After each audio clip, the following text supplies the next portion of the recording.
Good morning. Outwardly wasting. We do not give up. Our physical body is becoming older and weaker, but our spirit inside us is made new every day. 2 Corinthians chapter 4, verse 16. Now here the Apostle Paul speaks about the duality of human existence. He speaks of our physical condition versus our spiritual state. It acknowledges that while our outer selves may be wasting away due to the trials that we're going through, our inner selves are being renewed day by day. And it acts as encouragement to believers to maintain hope and perseverance despite life's changings. Aging isn't a valued trait in much of the Western world. Entire industries gross millions of dollars each year to help us disguise our age.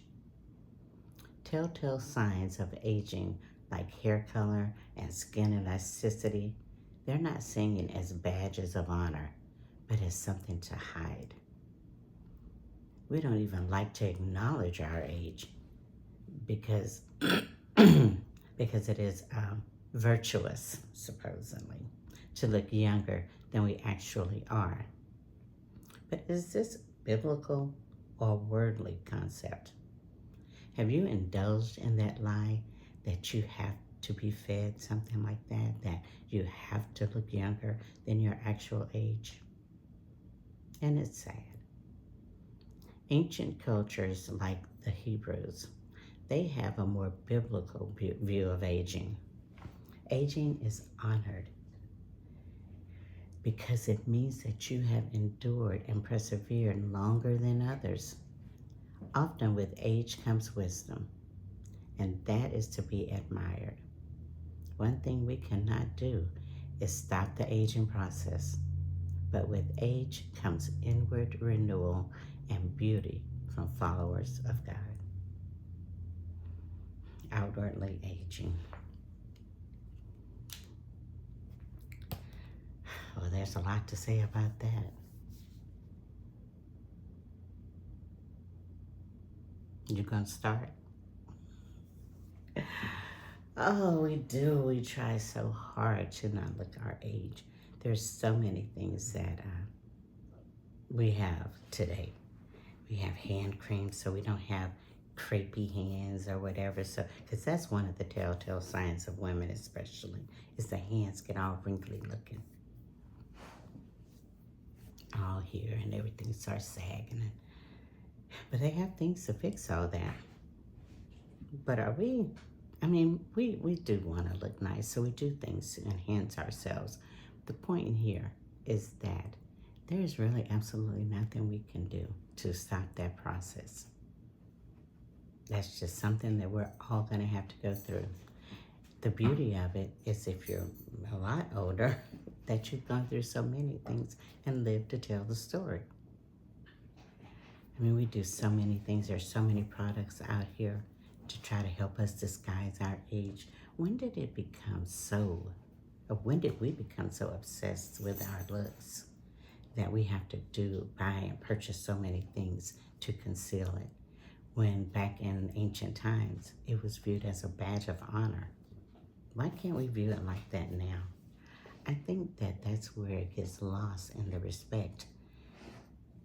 Kids especially don't have respect for older people.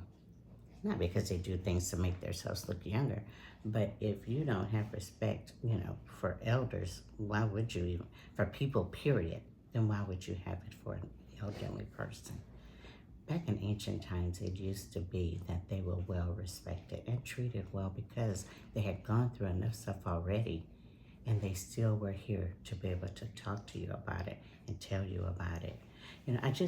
I don't think that we should be putting that much focus on it. Now, I'll be the first to tell you, these lips are not going to be going around with anything on them. That doesn't have anything to do with aging. I just like to put lipstick on. And that could be true of many people with the things that they decide to do, the routines or the care routines that they decide to do for themselves. Let's just don't get it twisted in thinking that we have to cover up something that we've been blessed to be able to receive and achieve older age. The main thing from this that we should be taking away is that we're having a renewal of our spirit. That's what's happening. We're becoming wiser as we get older. And that's something that should be extremely valuable to us. So let's not get tripped up in, you see these bags? Because we all do it. It's like, oh, my eyes are all puffy today. We all do it. How about, let's be thankful we're here today.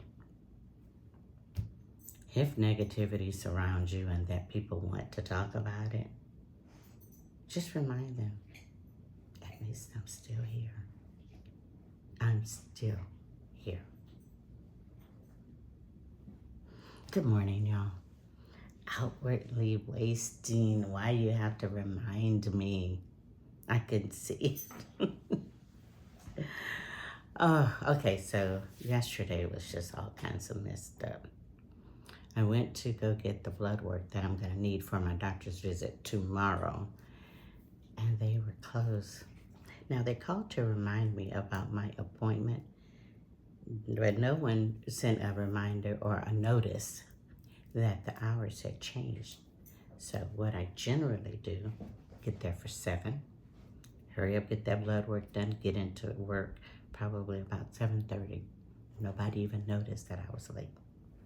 I had already told my boss, so she knew that I was going to have to do that. But I get there, and it's just like 2-3 cars in the parking lot. Instantly, I knew something was off, because I'm smart like that.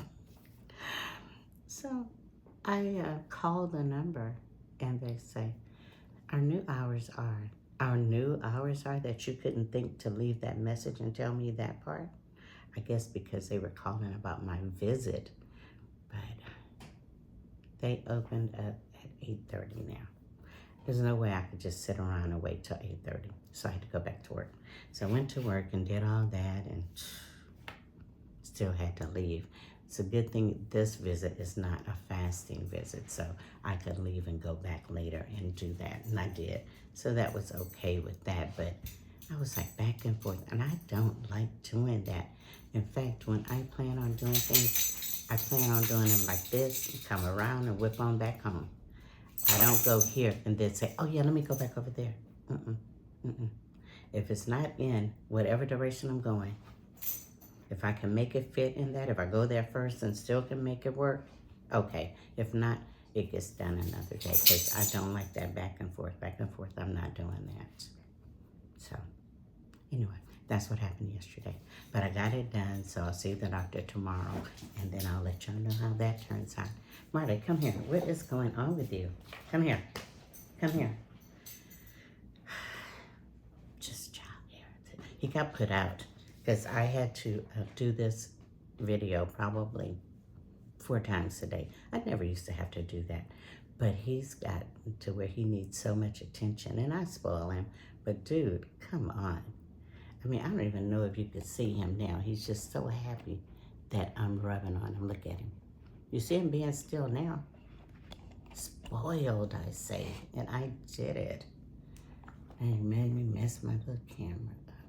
Anyway, so that's what I'll be doing and whatever. But what about you? What did you do yesterday? And how are y'all feeling? That's what I need to know. Is everybody okay? I know with the way things are right now, that's kind of a loaded question, because, well, no, we ain't okay. But if you're not, make sure you let people know that you're not. No one can guess that you're not. And whatever the group can do, or whatever I can do, or anyone can do, maybe even if it's just point you in the right direction, just don't stay silent. Let people know what's going on with you. I'm sure you've been a person that has been there for people all the time. Well, maybe now it's your turn. So keep that in mind, especially during these holiday seasons. They're already kind of alter people's moods because maybe they're missing some loved ones. Perhaps some loved ones just passed and they won't be at this event. Send up prayers for people you know like that. Encourage them, call them, let them know that you're thinking about them, and let them know how sorry you are about whatever has happened. Most importantly, just show people you care. That goes a long way. Just a call can go a long way.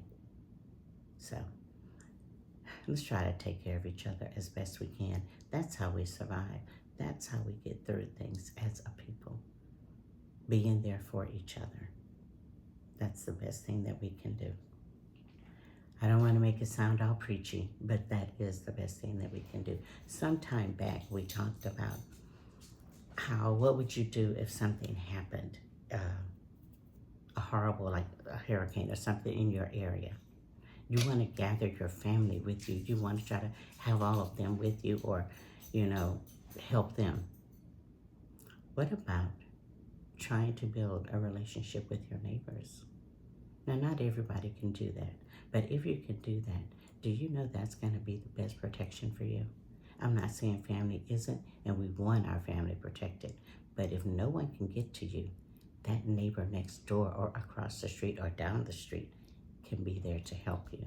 Try to get to know a few people in your area, just so in case anything happens, someone knows.